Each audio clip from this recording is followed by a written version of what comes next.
Então, hoje nós vamos dar seguimento ao estudo sobre os tribunais, né, celestiais, a corte celestial. Nós falamos na semana passada sobre os livros de eternidade. Nós falamos que existe para cada um de nós livros de eternidade, livros que foram escritos a nosso respeito. E as trevas, ela então faz de tudo para que estes livros não sejam cumpridos, para que esse projeto não se cumpra. Hoje nós vamos estar falando, né, exemplos na Bíblia, onde nós temos ali o exemplo de quando as trevas foi diante do tribunal para requerer sobre a vida dessas pessoas. Primeiro nós vemos em Jó. Nós até falamos um pouquinho, mas eu gostaria que alguém abrisse a Bíblia, Jó 1, 6 a 12. Quem achar primeiro pode ler. Os bons de Bíblia.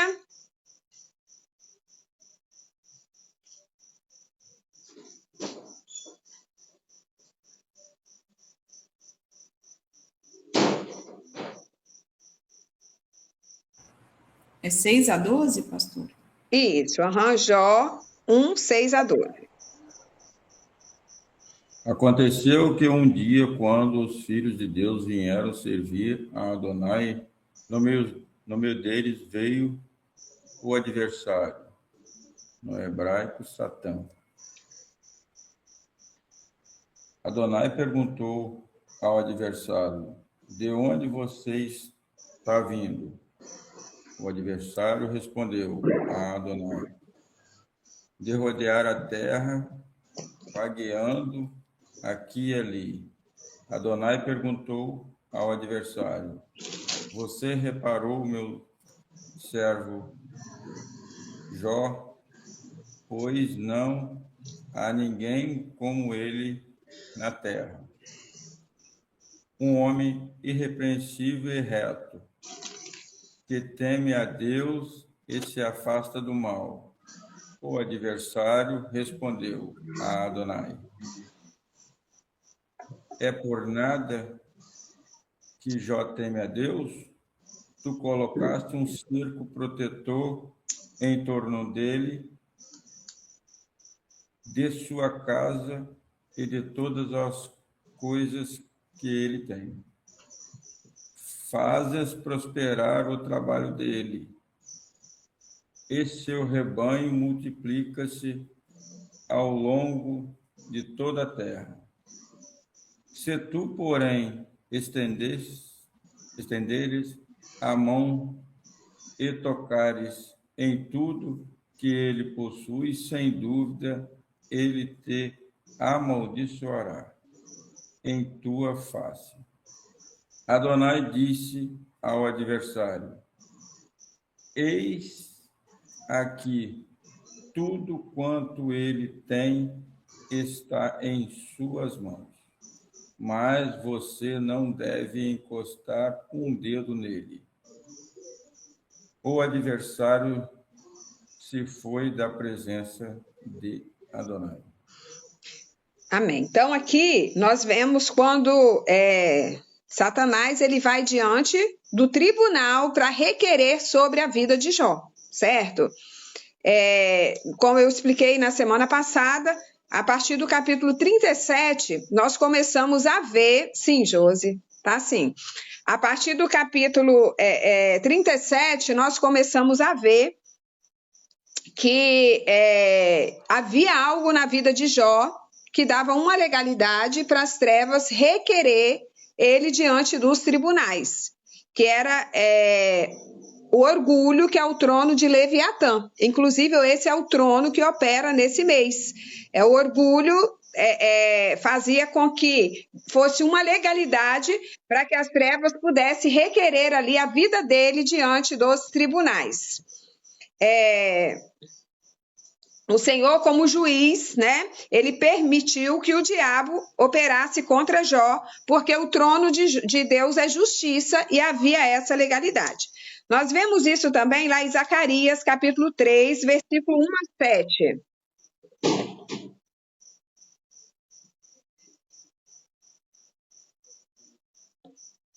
Zacarias 3, de 1 a 7.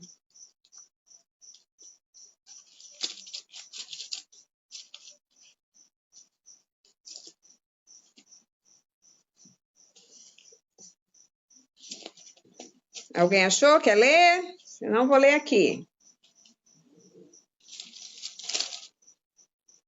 Eu achei, pastor. Pode ler, então. Por favor. Melhor. Depois disso, ele me mostrou o sumo sacerdote Josué diante do anjo do Senhor e Satanás, à sua direita, para acusá-lo. O anjo do Senhor disse a Satanás: o Senhor o repreenda, Satanás. O Senhor que escolheu Jerusalém o repreenda. Este homem não parece um tição tirado do fogo? Ora, Josué, vestido de roupas impuras, estava em pé diante do anjo. O anjo disse aos que estavam diante dele: tirem as roupas impuras dele. Depois disse a Josué: veja, eu tirei de você o seu pecado e coloquei vestes nobres sobre você. Disse também: coloquem um turbante limpo em sua cabeça. E colocaram um turbante nele e o vestiram, enquanto o anjo do Senhor observava. O anjo do Senhor exortou Josué, dizendo: assim diz o Senhor dos Exércitos: se você andar nos meus caminhos e obedecer aos meus preceitos, você governará a minha casa. E também estará encarregado das minhas cortes, e eu lhes darei um lugar entre estes que estão aqui. Até o 7, né? Isso. Lembram na semana passada, né, que nós falamos sobre os livros de eternidade, que cada um de nós temos um livro, tem um propósito. Nós vemos até o exemplo de Esther, né? Foi quando o primo dela, Mardoqueu, falou: quem sabe não foi para isso que Deus te colocou neste lugar? E ela entendeu isso e cumpriu o chamado dela. Demos o exemplo de Saul, que Saul, ele tinha Deus tinha um propósito, que era exterminar os amalequitas da terra. E o que aconteceu? Saul não cumpriu essa missão. Então, não cumpriu o projeto para o qual Deus tinha determinado. Então, Deus vai e tira o trono ali das mãos de Saul. Nós vemos a mesma coisa na vida aqui de Josué. Satanás, ele vem para resistir e acusar Josué de impureza. Ele está resistindo por causa do que Deus precisava fazer através dele. Satanás sabia que Deus tinha um projeto grandioso na vida de Josué, então ele vai diante dos tribunais para requerer. E nós vemos que o propósito de Deus, através de Josué, o sumo sacerdote, era reconstruir e restabelecer Jerusalém. E a tática do diabo para impedir isso de acontecer era justamente fazer o quê? Levar acusações contra Josué, né, para que ele não pudesse cumprir ali o seu chamado, o seu livro de eternidade, o seu destino profético. E é a mesma coisa, meus queridos, que acontece conosco. Quando nós estamos caminhando, quando nós estamos tendo entendimento de quem nós somos no Espírito, quando nós estamos tendo entendimento do propósito, do chamado que Deus tem para nós, as trevas começam a requerer. A gente vê assim, poxa, está tudo indo muito bem, de repente parece que travou tudo, as coisas não conseguem caminhar, surge uma situação na nossa casa, o que está acontecendo? É justamente as trevas indo diante dos tribunais, requerendo algo de nós para nós não cumprirmos o nosso destino profético. Eu tenho certeza que vocês já estão pensando, meditando sobre isso e já lembrando de algo que aconteceu na vida de vocês, que estava tudo bem, do nada, pum, parece que aquilo não rompeu. Às vezes nós recebemos uma palavra profética e aquela palavra está caminhando, né, tudo para acontecer, só que de repente não acontece. Pelo contrário, as coisas começam a mudar de rumo. Por quê? Algo que tinha legalidade e as trevas requereu de nós diante dos tribunais. Se Josué ele permanecer, aqui nós vemos que porque Satanás foi diante do tribunal requerer de Josué? Porque as suas vestes estavam sujas, não é isso? Então, se Josué permanecesse limpo e andasse retamente, ele receberia parte nas cortes do Senhor e ele julgaria a casa do Senhor. Ele receberia autoridade nos tribunais celestiais para ser capaz de emitir juízo, para estabelecer as coisas em ordem, porque era esse o chamado dele. Então, se nós quisermos operar na posição judicial que Deus tem para nós, cada um de nós aqui, dentro do nosso chamado, dentro do nosso propósito, nós temos uma posição judicial diante de Deus. E se nós quisermos operar, nós temos o quê? Que ser limpos e purificados. Por isso temos que ter uma vida no altar, uma vida de santidade. Não podemos viver em pecado, permitir certas coisas na nossa vida. Nós recebemos, então, a autoridade, porque nós vencemos o diabo e podemos acessar o que está escrito no nosso livro e no nosso destino profético. A Bíblia diz: sujeitai-vos a Deus, resisti ao diabo e ele fugirá de vós. A partir do momento que nós não temos nada para que as trevas possam requerer de nós, nós então estamos recebendo a autoridade para vencermos o diabo e acessar o que está escrito no nosso livro de eternidade. Aqui tem uma chave, vocês estão entendendo? A partir do momento que nós estamos em retidão, que nós, estamos com a vida no altar, em retidão, nós então vencemos as adversidades, vencemos o diabo, nós então passamos a acessar o que está escrito no nosso livro de eternidade, no nosso destino profético. É a partir daí que nós temos acesso ao nosso destino profético. Meus queridos, é imprescindível todos nós termos acesso ao nosso livro de eternidade. É imprescindível todos nós sabermos o nosso destino profético, para nós não ficarmos andando errante, andando sem rumo. Eu vou na igreja, eu oro, eu busco, vou morar na Nova Jerusalém, mas e aí? Foi para isso que Deus te criou? Não, há algo muito maior na sua vida. Há um destino grandioso que Deus escreveu para você, como diz na palavra, que nossos olhos nunca viram, nossos ouvidos nunca ouviram, nossa mente nunca imaginou, nem chegou ao nosso coração as coisas que o Eterno tem preparado para nós. Nós vamos avançar um pouquinho mais e vocês vão entender o que eu quero dizer para nós nessa noite. Pedro também foi levado, estava sendo levado diante dos tribunais. Mas nós vemos ali o próprio Yeshua como um intercessor aqui na terra que defende Pedro diante dos tribunais. Está em Lucas 22, 31 e 32. Quem achar, leia, por favor. Lucas 22.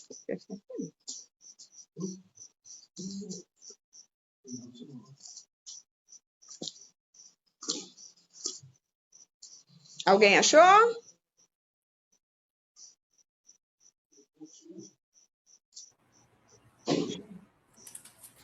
Simão, Simão, eis que Satanás pediu para peneirar vocês como se fosse o trigo.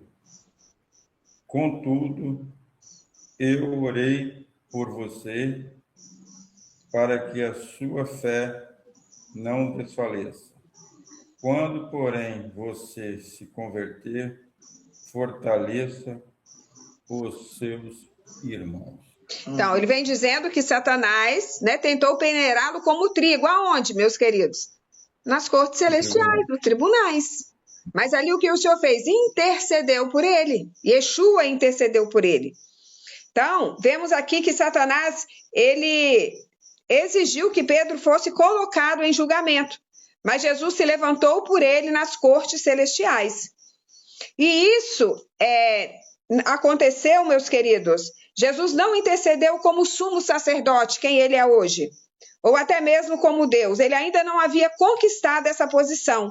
Sua oração por Pedro foi como um homem cheio de Deus e sob a unção do Espírito Santo. Nós também podemos, e o Senhor ministra no nosso coração. Quando nós estamos alinhados ao Pai, ao Espírito Santo de Deus, ele vai falando conosco, ele vai nos mostrando. Alguns ele abre a visão e as pessoas veem. Outros nós sentimos no nosso espírito que alguém está sendo levado nos tribunais ou nós mesmos estamos sendo levados no tribunal.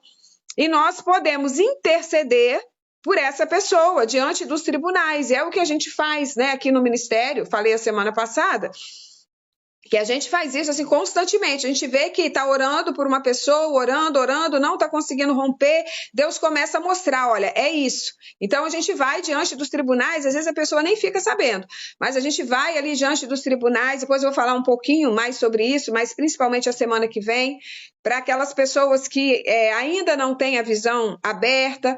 Geralmente, quando nós vamos no tribunal, é interessante nós irmos com um profeta vidente, um evangelista que tem a visão aberta. Para quê? Para que eles possam ver todos os trâmites que estão acontecendo ali diante do tribunal. E até o caso que as trevas têm contra nós de uma forma, né, mais sucinta.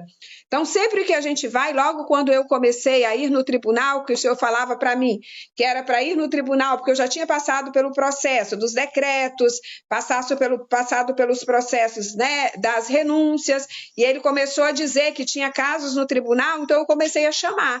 Né? Primeira vez eu chamei o pastor Henrique, que vocês conhecem, o profeta vidente. E ali o pastor Henrique, ele viu que o meu livro da minha vida, até aquele dia, o anjo foi passando todas as páginas, mas o futuro ainda estava em branco, né? Algo que Deus estava ali escrevendo. E ele viu também quando um anjo pegava na minha mão e nós caminhávamos nas pedras afogueadas, né? Que as pedras afogueadas, ela é o tribunal de Deus, e o Senhor pegava na minha mão um anjo e eu ia caminhando ali com toda a maestria junto com o anjo nessas pedras afogueadas. E ele viu também que na minha linhagem, por parte do meu avô paterno, havia ali uma legalidade que as trevas estavam encontrando e estava requerendo contra mim. Deus já havia me mostrado em uma visão, mas eu não tinha tido entendimento. E aí, então, eu fui no tribunal e ele deu essa visão ao profeta, e eu fiquei entendendo qual caso era esse contra o meu avô, e ali eu fui e pedi perdão, renunciei, lancei o sangue de Yeshua, para que a partir daquele momento as trevas não tivessem mais acesso. E ali por muitas vezes eu comecei a ir com profetas videntes, e outras vezes o próprio Senhor já falava comigo o que era e eu já ia, né? Às vezes nós achamos que temos que ver, nós não precisamos, meus queridos, ver, nós precisamos crer. Muitas vezes eu não vejo nada, mas eu estou lá. Se Deus falou que tem um caso, e o caso é aquele, eu entro, eu vou lá, diante dos tribunais, né, cumpro todo o requisito, e Deus ali, né, naquele momento, então, Jesus me justifica e todas as situações ali ficam resolvidas. Isso é real. E foi isso que Yeshua fez com Pedro. Quando Jesus viu que ele estava sendo levado nas cortes celestiais, né, ele seria o quê? Esmiuçado, né? Como trigo. Isso, peneirado como trigo. O que Jesus fez? Jesus se posicionou ali como um intercessor, mas depois Jesus falou para ele, muito cuidado. Cuidado, porque havia ali legalidade. Né? Eu intercedi por você. E isso é real. Nós precisamos entender, eu falei um pouquinho sobre isso no sábado, eu quero muito que vocês entendam. Gente, a Bíblia não é só um livro de leitura, ela é real, ela é viva. Ela é tão presente como se ela fosse escrita hoje. E está ensinando para nós fazermos, para nós agirmos. Não é só contando história que aconteceu com aquele povo do passado. A Bíblia é para nos mostrar como funciona o mundo espiritual. Nós termos acesso a essas informações e agir segundo está na palavra de Deus. Não é porque aconteceu com aqueles do passado, porque lá no passado, o Jó, não, isso continua acontecendo nos nossos dias. E nós sendo bombardeados, perdendo batalha, porque não conhecemos o mundo espiritual e não sabemos agir diante das situações. Amém? Você quer falar, amor? Não? Então, o que Jesus fez por Pedro, nós também podemos fazer, como eu acabei de falar. Assim como Jesus foi até as cortes celestiais e assegurou o destino de Pedro, nós também podemos entrar nos tribunais celestiais e assegurar nossos destinos que estão nos livros e outros que estão unidos a nós também. A partir daquele momento que Yeshua, Jesus, ele foi ali diante dos tribunais, para assegurar o destino de Pedro, porque ele sabia que Deus tinha um propósito grandioso na vida de Pedro, e teve realmente, assim também nós podemos ir. Nós podemos ir pelos nossos destinos, pelos projetos originais que Deus tem para nós, pelos nossos livros de eternidade, para que se cumpram. E nós também podemos ir pelos nossos, né? Por outros. E é isso que nós fazemos. Você pode ir pelo seu filho, pelo seu marido, tá? Você pode ir pelo seu pai, pela sua mãe, não só por você. Assim como nós aqui podemos também ir por vocês, né? Que são os nossos filhos espirituais. Então, nós vamos por nós, vamos pelos nossos filhos e vamos também pela vida de vocês. Isso é legal, porque Jesus ele nos ensina isso. Por que Jesus mostrou? Por que tem essa passagem na Bíblia? Justamente para nos mostrar, né, que há essa situação no qual nós também podemos ir. Amém? Agora nós vamos falar um pouquinho sobre fechando as portas abertas através do pecado. Lá em 1 João 1,9, nós vemos que se confessarmos os nossos pecados, o Senhor é fiel e justo para nos perdoar e nos purificar de todas as injustiças. Então, além dos pecados que cometemos, que precisam ser confessados e renunciados, né, como está lá em 1 João 1,9, também nós temos os pecados da nossa linhagem, que podem ser argumento legal com o qual Satanás pode nos acusar. Alguns do ministério já estão bem familiarizados com isso, mas alguns são novos. Muitas vezes nós fomos ensinados que quando nós aceitamos a Jesus e Yeshua como Senhor de nossas vidas, nossos pecados já são perdoados, são apagados e nós vamos viver numa boa. Não, isso é mentira, isso é engano. Isso é uma mentira de Satanás, para você ficar preso nos pecados e não viver o projeto original que Deus tem para a sua vida. Por isso que em 1 João vem dizendo, se confessarmos os nossos pecados, ele é fiel e justo para nos perdoar e nos purificar. Então tem uma condição para o perdão dos nossos pecados, que é qual? Nós confessarmos. Então todos os pecados, meus queridos, eles precisam minuciosamente ser chamados pelo nome, ser confessados diante de Deus, tem que ter um arrependimento sincero e confessados diante de Deus.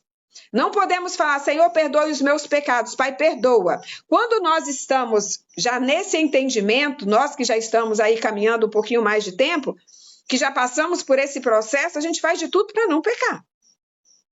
Porque nós sabemos das consequências do pecado que nós passamos para chegar até aqui e nós não queremos retroceder, correto? Concordam comigo? E aí, quando nós pecamos, na mesma hora, a gente já fala, Senhor, me perdoa. Hoje eu falei isso, não deveria ter falado. Hoje eu tomei essa atitude, não deveria ter tomado. Senhor, me perdoa de todo o meu coração. Eu faço isso na hora, gente. O próprio Espírito Santo de Deus, ele já começa a me incomodar. Eu falo, Senhor, me perdoa. Eu não deveria ter falado assim. Eu não deveria ter agido assim. Me perdoa, Senhor. Eu lanço o sangue de Cristo sobre esse pecado, essa atitude. Para quê? Para as trevas não requerer isso de mim ali na frente. Só que então os nossos pecados precisam ser chamados pelo nome, mas você que ainda não passou por esse processo, você precisa começar a listar todos os pecados que você cometeu desde a sua infância e renunciando um a um, eles precisam ser dado o nome, confessado, renunciado, lançado o sangue de Yeshua. A palavra de Deus diz lá em Miqueias 7,19, que quando nós confessamos os nossos pecados, Deus joga nas profundezas do mar e deles não se lembra mais. Mas para Deus não se lembrar mais, nós precisamos confessar. Nós precisamos nos arrepender de coração. Amém? Porém, existe também o que nós falamos aqui na nossa linhagem. Argumento legal que Satanás usa contra nós. Os pecados geracionais. A Bíblia diz que a maldição ela vai até 4ª geração. Falamos um pouquinho sobre isso a semana passada. Se nós não renunciarmos, ainda continua tendo a legalidade. É os altares que são levantados na nossa linhagem. Quem assistiu o culto sábado, nós falamos sobre isso. Que quando é levantado um altar de Deus, né? Abraão passou 200 anos que ele havia levantado um altar ali em Betel, mas quando Jacó chegou ali, o altar continuava aceso, né? Quando ele colocou ali aquela pedra e se deitou, o portal se abriu. Mas as trevas também é a mesma coisa. Quando alguém ali levantou um altar para as trevas, né? Não vou citar nome, mas nós tivemos uma experiência no monte que uma profeta viu que na linhagem de uma pessoa havia as trevas estavam requerendo, porque a mãe havia levado numa benzedeira quando era criança. E as trevas estavam requerendo isso para tocar na saúde. Entendeu? Então é assim que o mundo espiritual ele funciona. Era algo que aconteceu na infância, essa pessoa era inocente porque nem sabia disso. Mas as trevas estavam requerendo. Eu, quando comecei as renúncias, o Senhor me deu uma visão também, né, de uma benzedeira ali. Eu vi ela perfeitamente, eu lembro a visão dela, como ela estava, a roupa dela e com aquele matinho ali. E o Senhor me levou a renunciar, pedir perdão, renunciar, porque as trevas estavam tendo acesso na minha vida através daquela atitude que não foi eu que tomei. E aí, muitas vezes, o pecado, meus queridos, está lá 100 anos atrás, 200 anos atrás, 1000 anos atrás, e não foi renunciado, ele continua passando de geração para geração. E aí, o que acontece? Quando nós começamos a ter o entendimento de quem nós somos no âmbito do Espírito, do nosso livro de eternidade, do nosso destino profético, para que nós fomos chamados, ou nós nem temos ainda o entendimento completo, né? Mas nós estamos caminhando, começando a caminhar, as trevas estão percebendo isso, ela começa então a requerer diante dos tribunais aquele pecado dos nossos antepassados. Meus queridos, essa é a atitude das trevas o tempo inteiro, de nós não cumprirmos o nosso destino profético. Por isso, nós precisamos entender, né, e precisamos nos posicionar em relação a isso. Agora, vocês já não são inocentes. Agora, vocês já conseguem... Só um minutinho aqui. Vocês já conseguem... Eu vou pedir... Mauro, você está aí ao vivo? Não? É porque eu esqueci da Carmen, ela está me cobrando, gente. Me dá só um minutinho aqui, é porque é muita gente. O link. Só um segundinho.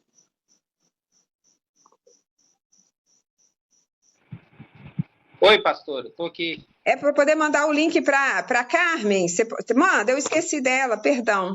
É que é muita gente. Tá, okay. Pede perdão a ela aí por mim. Então, vamos voltar. Tá, ok. Obrigada, tá? Quando você falou do altar, quando fizemos o altar lá no monte, que depois pegaram as pedras, depois a foto ficou lá do altar. Aqui a gente pode falar sobre isso, né? É um testemunho, não quis falar lá na igreja, mas assim, nós temos testemunho do altar. Como que fica, como que isso é real? Algumas pessoas que acompanham com a gente, nós já mostramos a foto, alguns viram, estavam conosco, mas nós fizemos um altar no monte e alguém chegou lá e pegou as pedras e jogaram fora. Isso vai para o YouTube, tá? Sim.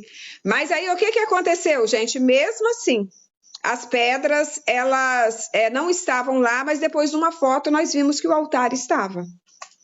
Por quê? Porque ali, né, Deus mostrando que o nosso ato que nós fizemos permanecia vivo diante de Deus.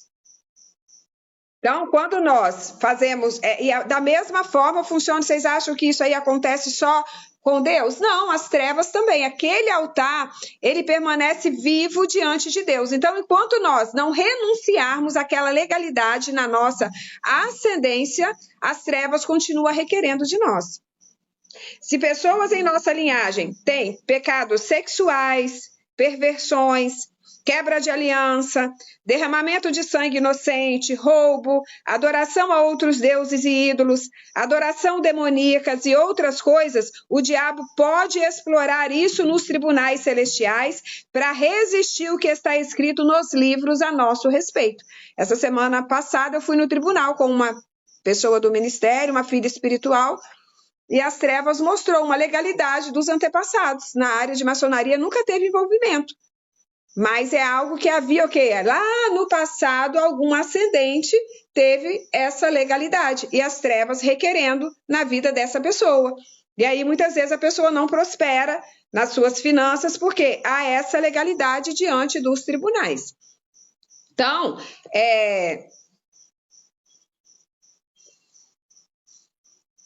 pecados que foram cometidos séculos atrás pela sua linhagem, onde alguém abriu uma porta legal para Satanás, ela pode usar isso para parar o nosso destino profético. Vamos confirmar isso na palavra?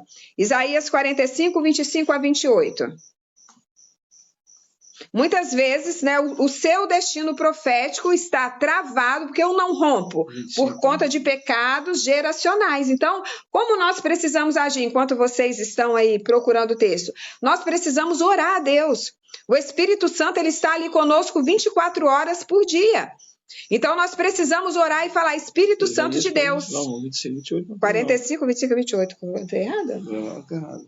45 só vai ter 25. Mas o Senhor, todos... Eu anotei errado, então.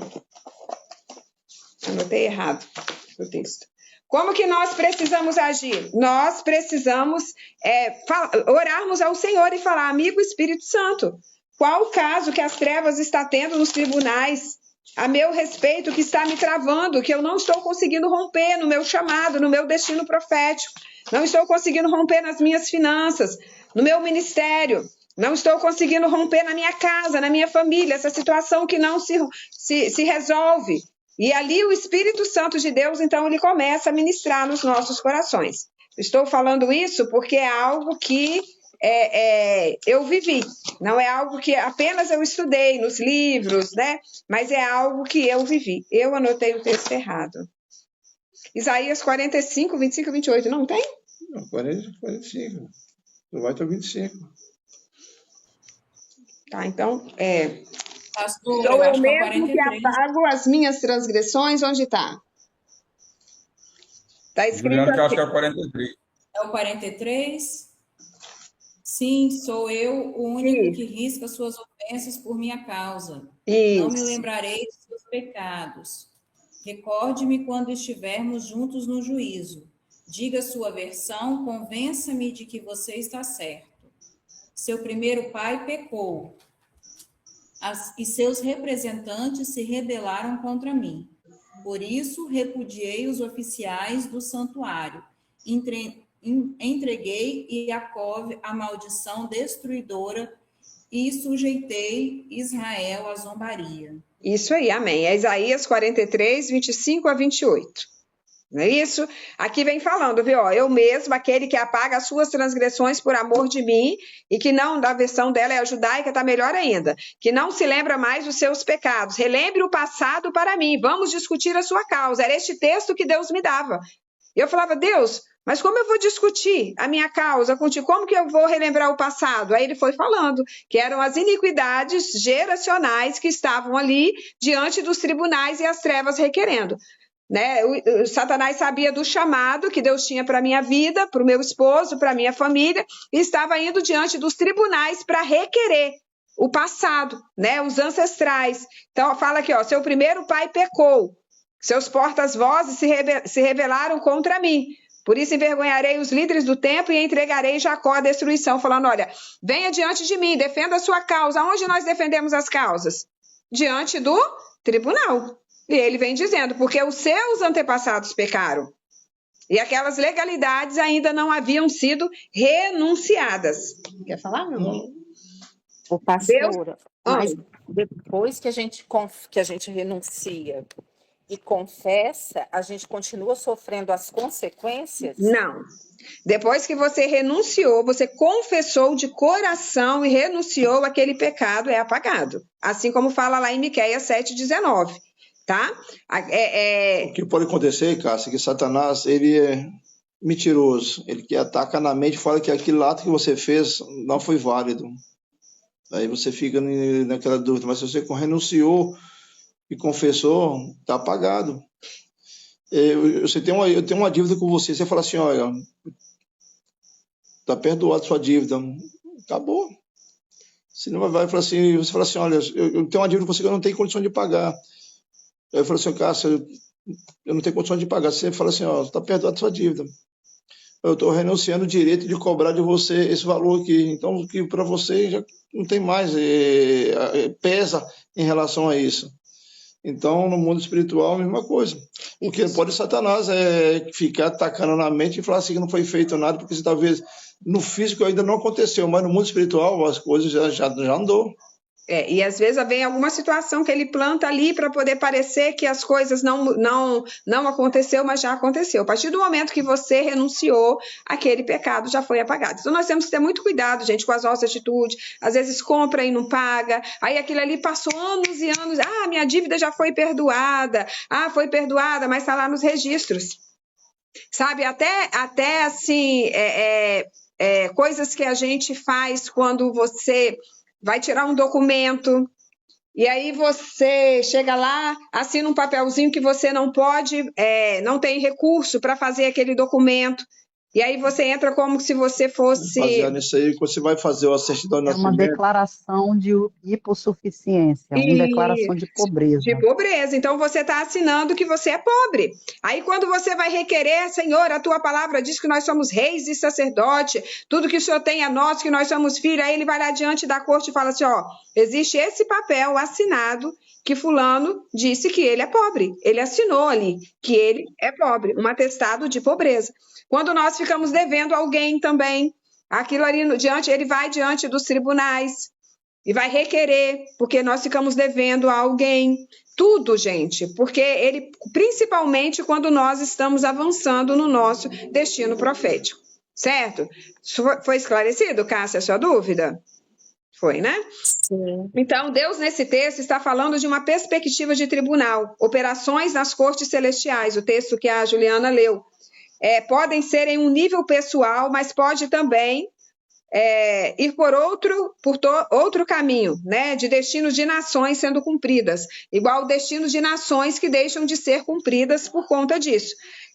Neemias, a gente vê Daniel, quando eles estavam ali passando por batalhas, eles começaram a renunciar, a pedir perdão pelos pecados da nação de Israel, para que Deus pudesse ter misericórdia, né, e apagar ali os pecados de Israel e eles pudessem avançar.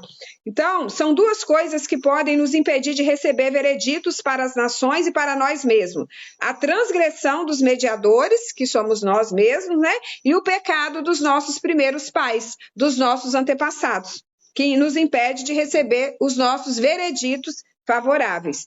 Se há pecados que contaminaram a minha linhagem, mesmo há milhares de anos atrás, isso dá ao acusador direito legal de me resistir nas cortes celestiais. Essa é a razão pela qual vemos Neemias, como eu acabei de falar, Daniel, e outros se arrependendo pelos pecados dos seus antepassados. Eles falam, eu pequei, meus pais pecaram. Para que as trevas não tenham legalidade na vida deles, então eles reconhecem os pecados deles e dos antepassados. A razão por que o diabo não podia achar nada em Jesus era porque ele viveu uma vida sem pecado, não é isso? Mas também ele tinha uma linhagem perfeita. A sua linhagem vinha de Deus, o Pai, através do Espírito Santo. Então as trevas não tinham o que acusar, nem do presente e nem do passado. O diabo, ele irá examinar nossa linhagem e encontrar maneiras de nos acusar legalmente. Nós temos que saber como limpar a nossa linhagem consistentemente, para que possamos tomar nossa autoridade nas cortes celestiais sem medo ou resistência.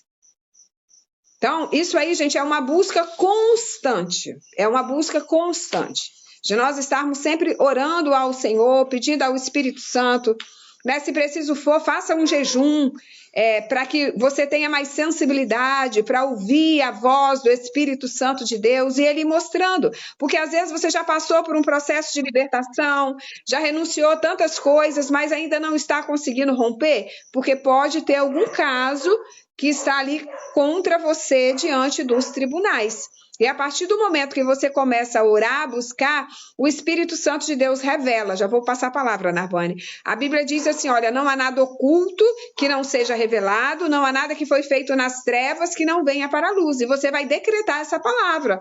Fala, Espírito Santo de Deus. A palavra do Senhor me diz que não há nada oculto que não seja revelado, não há nada que foi feito nas trevas que não venha para a luz. Traga a luz.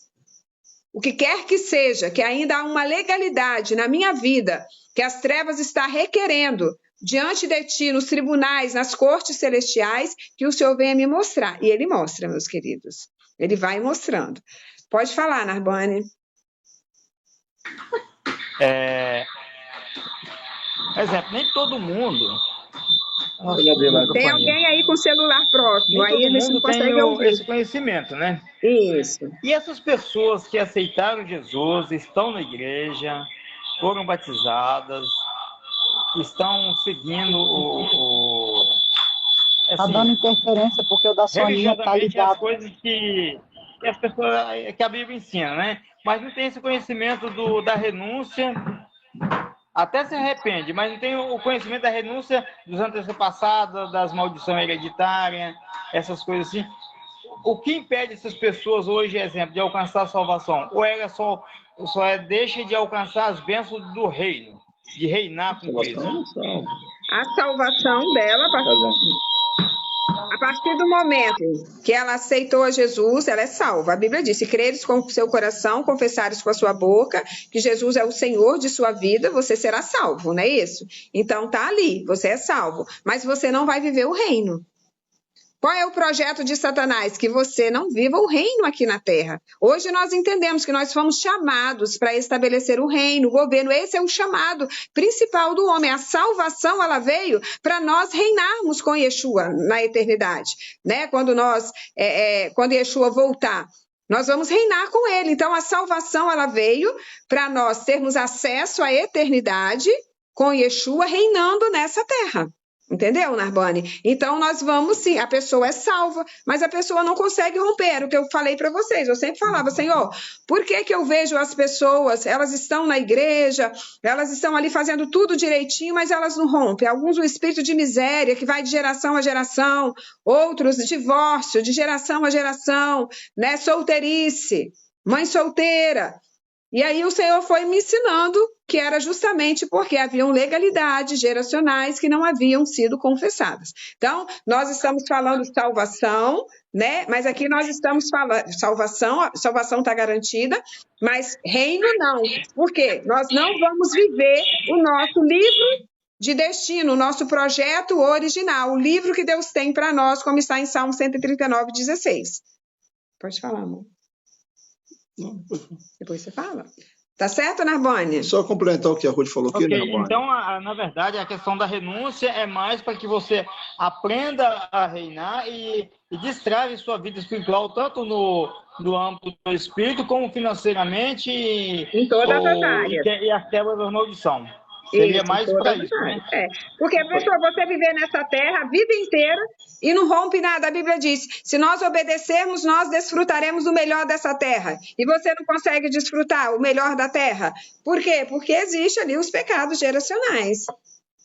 E não somente isso, Narbani. Se você não fazer renúncia, a maldição ela vai continuar no centro da família. Isso. Mesmo que não esteja na pessoa que foi para a igreja, está tudo certinho lá, está cantando, está adorando, não perde um culto, não perde um trabalho, mas só tem que nele pecados que não foram renunciados. Então, essa maldição, como ele está tendo uma busca, não vai florar nele, mas pode florar num neto, num filho, num bisneto. Então, essa maldição vai. A salvação está garantida. Todo aquele que crê em Jesus Cristo, confessar que ele é Deus, ele é salvo. Mas, como a Ruth falou, você não vai reinar. Reinar com o poder, então, de chegar e de orar para uma pessoa e ela manifesta a cura. Porque, como eu vou curar uma pessoa que eu estou com mágoa, eu fiz coisa passada lá ruim e não renunciei a essas coisas. Pedi perdão, aceitei Jesus, pediu perdão, mas talvez nem foi um perdão verdadeiro, porque o perdão verdadeiro, ele dói. Ele custa a dor no nosso corpo.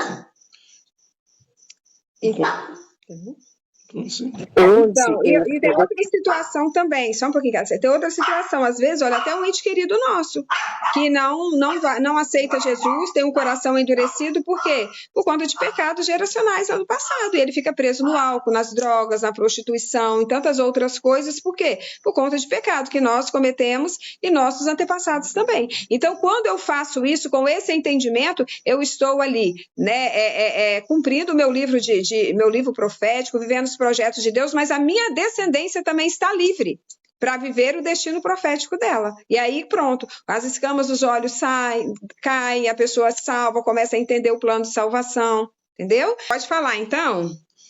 Só um Pastora, pouquinho. Perdão, eu só ia falar um pouco, Cássia.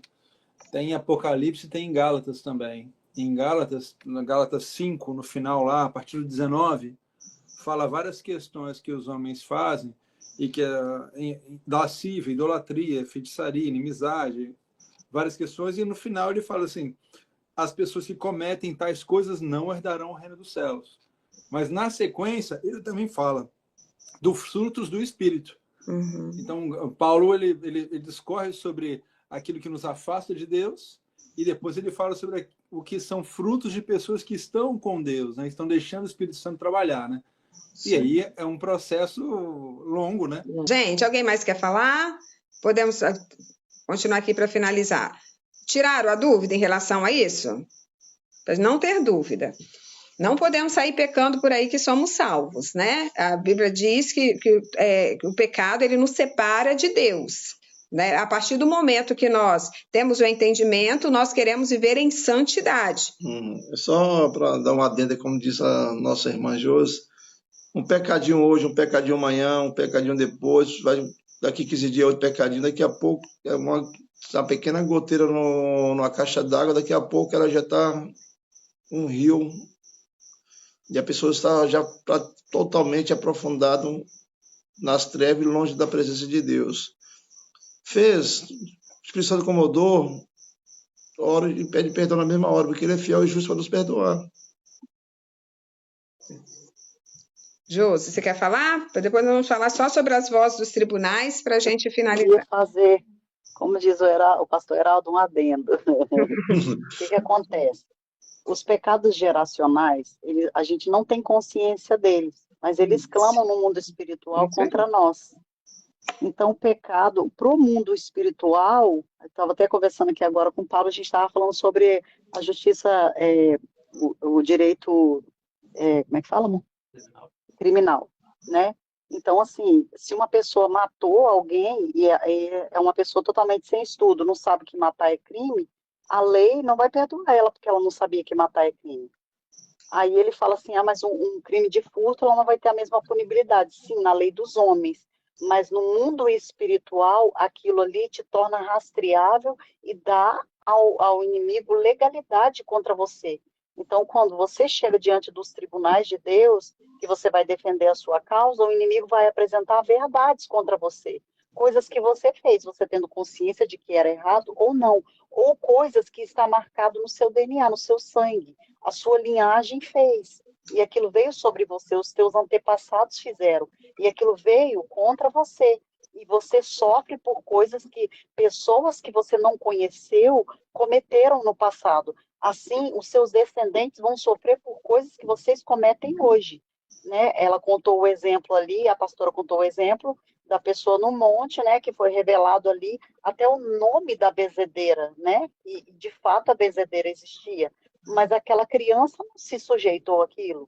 Foram os pais daquela criança que sujeitou ela, que permitiu aquela bezedeira benzer. E até hoje a pessoa adulta, ela sofre as consequências daquilo ali. Mas ela não tem culpa, ela não tem a culpabilidade daquele pecado ali. Mesmo assim, ela está sofrendo as consequências. Há que se fazer uma renúncia desse pecado.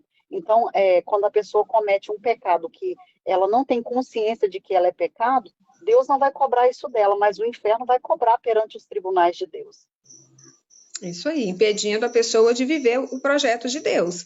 E a Bíblia diz que nós pecamos por palavras, pensamento, atitudes e até por omissão, né? Os pecados. Agora vamos falar um pouquinho sobre as vozes nos tribunais. Existem muitas vozes diferentes em uma corte. Há a voz do juiz, a voz dos advogados, a voz das testemunhas, a voz dos oficiais de justiça, a voz do júri, né, e outros. Existem também várias vozes diferentes nos tribunais do céu. O nosso trabalho é entender essas vozes e entrar em acordo com elas. Ao unirmos a essas vozes e liberarmos nossa fé e concordância com elas, a vontade de Deus na terra está livre para ser cumprida. Se nós temos orado de acordo com a vontade de Deus e não tem tido resultado, é porque algo legal está se opondo no caminho da resposta. Vozes estão falando contra nós diante dos tribunais. diante das cortes celestiais, certo? Nós temos também o testemunho do sangue, que está lá em Apocalipse 2, 12, 10 e 11. Vou abrir aqui rapidinho, se alguém achar também. Apocalipse 12.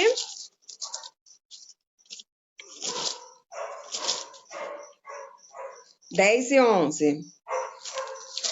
Alguém achou? Quer ler? 10 e 11? Isso, aham.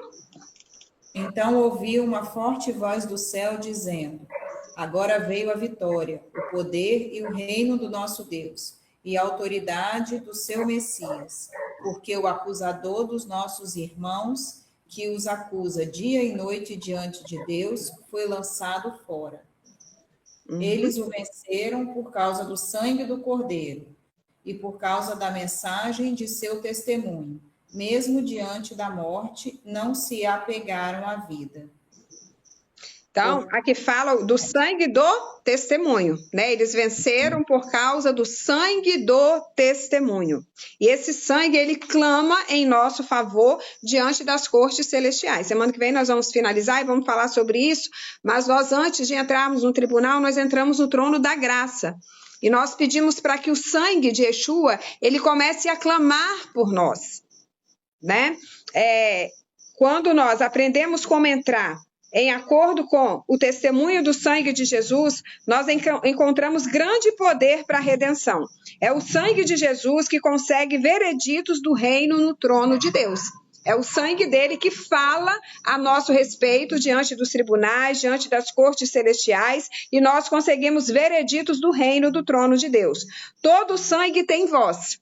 Nós vemos isso, o sangue de Abel, né? Quando ele caiu, né? Depois o próprio Deus falou que aquele sangue ele continuava clamando ali. Então o sangue é vivo, né? O sangue fala. Por isso que Yeshua ele teve que derramar o sangue dele na cruz para que os nossos pecados fossem perdoados, para que os nossos pecados fossem justificados. A maior moeda no reino do Espírito é o sangue. Então, todo o sangue tem voz. O sangue de Jesus nas cortes celestiais é o que tem a maior voz. Seu sangue clama por nosso perdão e redenção. Porque de nós mesmos, meus queridos, nós já tínhamos sido condenados diante dos tribunais, né? Porque nós pecamos o tempo inteiro. Paulo, ele diz assim, o que eu quero fazer, não faço. E o que eu não quero, acabo fazendo. Mas quando o sangue de Yeshua começa a clamar diante de nós, então nós começamos a ter vereditos favoráveis e somos absolvidos diante do tribunal. Por último, nós vamos falar agora finanças, né? Que ela também tem voz. As suas finanças e dinheiro, ela tem uma voz e ela é ouvida nas cortes celestial. Quando nós semeamos, nós não estamos somente sustentando uma causa digna ou ministério. Quando nós semeamos, nós estamos liberando e amplificando nossa voz nas cortes celestiais. Abre alguém para mim aí, Hebreus 7, 8 e 9. Enquanto você abre, eu vou falar. As nossas ofertas, os nossos dízimos, as nossas primícias, ela tem voz diante de Deus, diante das cortes celestiais, porque a Bíblia diz que nós devemos trabalhar com o suor do nosso rosto. Então, nós damos o quê? O suor para que nós possamos adquirir o dinheiro. Então, quando nós estamos levando diante do Senhor, é o sangue que está sendo apresentado ali. Por isso que quando vocês entregam os dízimos, as ofertas, as primícias, eu sempre oro, Senhor, que os anjos recolham essas ofertas, levem diante dos tribunais, que sejam como registros nos livros perpétuos falando a favor dessa pessoa. Porque quando nós estamos passando por alguma batalha, alguma situação, precisando de um veredito favorável, nós também podemos pedir ao Senhor que essas ofertas, esses dízimos, essas primícias, elas estejam falando a nosso respeito, ofertas de justiça, né, que nós aprendemos sobre as ofertas de justiça, e essas ofertas, elas clamam a nosso favor diante dos tribunais, diante das cortes celestiais. Eu falei ontem com uma pessoa, ela estava com uma situação, falou, fala para o Senhor, né, que você é uma pessoa que é primicista, é ofertante, é dizimista, fiel, tem abençoado a obra do Senhor. Então, você tem créditos na eternidade. Então, você vai falar, Senhor, em nome de Jesus, né, que essas ofertas, esses dízimos, essas primícias, que elas comecem a falar agora diante de mim, diante dessa situação. Alguém achou aí o texto? Hebreus 7, 8 e 9. Pode ler, pastor? Pode, aham. No primeiro caso, quem recebe o dízimo são homens mortais. No outro caso, é aquele de quem se declara que vive. Pode-se até dizer que Levi, que recebe os dízimos, entregou-os por meio de Abraão. No primeiro caso, como é que falou aí, Narbani? O Narbani No não, primeiro Marconi, caso, desculpa. Quem recebe o dízimo são homens mortais. Isso. E o segundo? No outro caso, é aquele de quem se declara que vive. Quem se declara que vive? Morreu, mas está vivo. Jesus. Jesus, Yeshua. Então, quando você está entregando o seu dízimo, a sua oferta, a sua primícia, não é a homem, né? Está entregando na mão dos sacerdotes. Mas essa oferta, quem está recebendo no âmbito do Espírito é Yeshua. E por isso essa oferta, ela fala ao seu favor. E por isso as trevas, né? Ela traz o mamon, para que a pessoa não tenha esse entendimento, tenha dificuldade de dizimar, de primiciar, de ofertar. Por quê? Para que eles não tenham nenhum crédito na eternidade. Nosso dinheiro, ele carrega a nossa fé e tudo que está em nosso coração. E fala quando nós semeamos no reino de Deus. Então, quando eu semeio no reino de Deus, aquele dinheiro, ele fala a meu favor. E fica ali, meus queridos, nos registros de eternidade. E aí não ficam só para mim, ficam para gerações que virão. Ele continua ali falando às gerações que virão. Ele fala quando nós semeamos no reino de Deus. Isso foi o que aconteceu com Cornélio em Atos 10, 3 e 4. Só para a gente finalizar, para vocês entenderem. Isso aqui a gente tem que dar um estudo só sobre finanças, mas depois nós vamos dar. Atos 10, 3 e 4.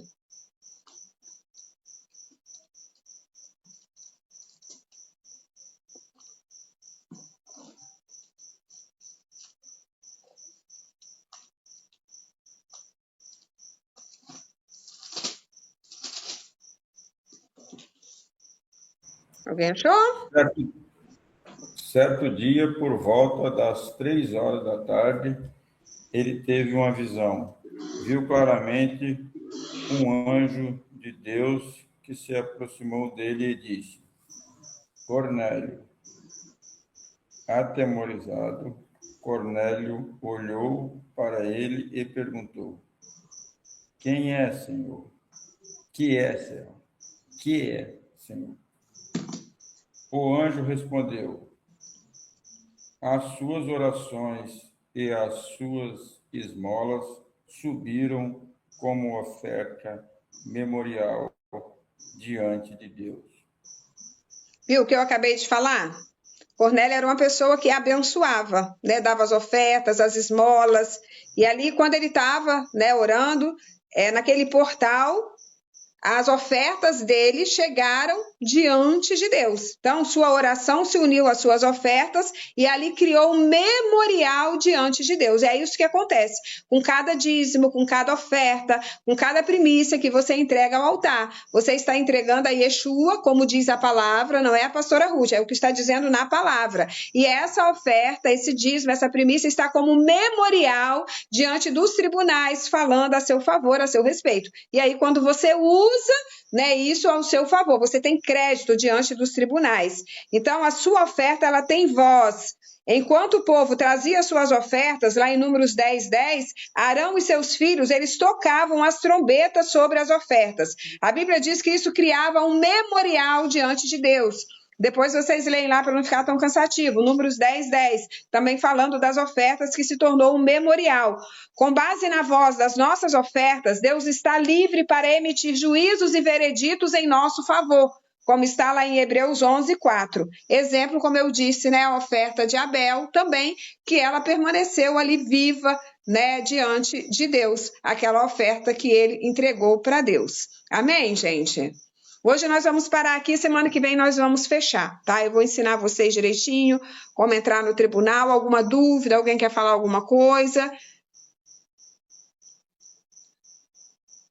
Para não ter dúvida.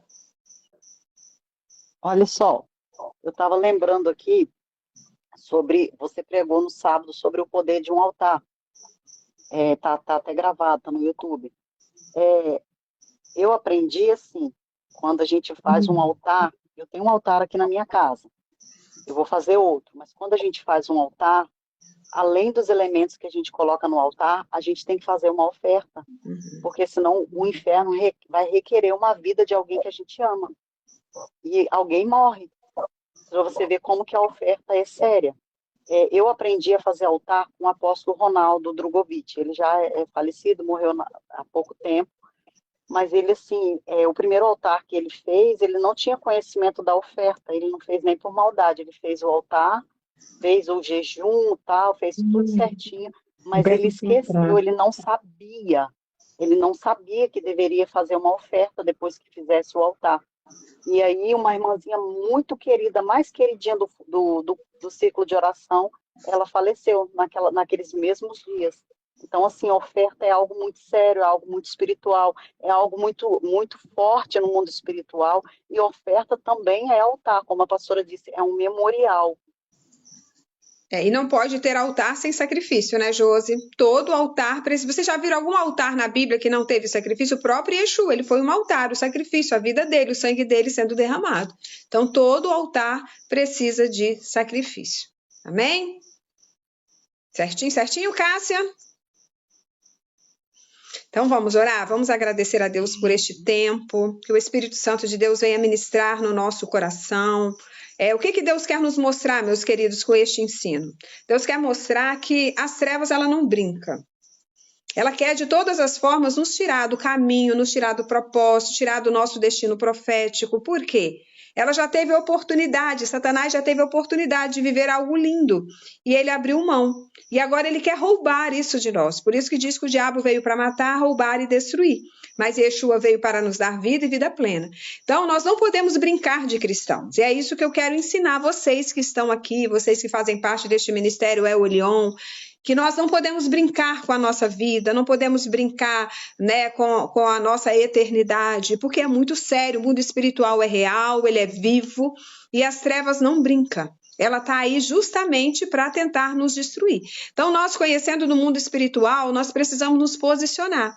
Ter uma vida de santidade, uma vida no altar, reconhecer os pecados que cometemos, confessar, pedir perdão, procurar não pecar mais, ter uma vida jejuada, uma vida de oração, para que nós venhamos ter sensibilidade. Quanto mais nós jejuamos, quanto mais nós oramos, meditamos na palavra, menos nós vamos pecar. Porque mais parecidos com Yeshua nós vamos ficar. Por isso o inimigo trabalha tanto para não jejuar. Por isso o inimigo trabalha tanto para não orar, para não estudar a palavra. Porque ele não quer que nós venhamos sermos parecidos com Yeshua, tá? Então esse é o propósito nosso de estar passando isso para vocês, uma vida de santidade. E os pecados geracionais, né? Por quê? Porque a partir do momento que nós renunciamos, nós então quebramos este altar, não é isso? Nós quebramos esse altar e a nossa descendência que nós tanto amamos, os nossos filhos, os nossos netos, os nossos bisnetos, tataranetos, eles já ficarão livres dessa situação, vão poder viver o seu livro de eternidade. Vamos orar? Eu vou pedir o Marcone hoje, que está lá distante, né, para ele orar, para nós finalizarmos esse tempo. Que Deus abençoe a todos. Pode orar, Marcone. Saudade de todos vocês. Vamos lá. Nosso Deus, Pai querido, te agradecemos por esse tempo de estudo da Tua Palavra, Pai, por entendermos sobre as questões espirituais mais profundas, Deus. Temos que consagrar as nossas vidas, ó Pai, fugir do pecado, Senhor. Temos que quebrar as legalidades do nosso passado, ó Pai. Temos que consagrar cada vez mais a nossa vida, Senhor, para os nossos filhos, nossos netos e as gerações futuras não terem essas amarras espirituais, ó Pai, essas maldições, Deus. Queria colocar tudo isso no Teu altar, ó Pai, que cada família aqui representada possa viver essa experiência contigo, Deus, de consagração, Pai, se libertando desses cativeiros espirituais, ó Pai, acessando os tribunais celestiais. Vimos na Tua palavra, Senhor, que como ter esse acesso, ó Pai. Queremos a Tua orientação, Senhor. Abençoa o pastor e a pastora, Pai. Obrigado pela disponibilidade deles, Senhor, em nos ensinar, Pai, em se dedicar a aprender a Tua palavra e passar para nós, Senhor. Abençoa eles ricamente, Pai. Abençoa a igreja cada vez mais, Senhor, que possa frutificar crescer cada vez mais, Senhor. Crescer em quantidade, mas crescer em qualidade também, Senhor, espiritual, Pai. De busca, Senhor, de consagração, Senhor. Em nome de Jesus que nós oramos. Amém, Pai. Amém, amém. Gente, shalom, shalom. Ó. Deus abençoe a todos. Uma noite abençoada. Shalom. Shalom, pessoal. Tô ligado ainda.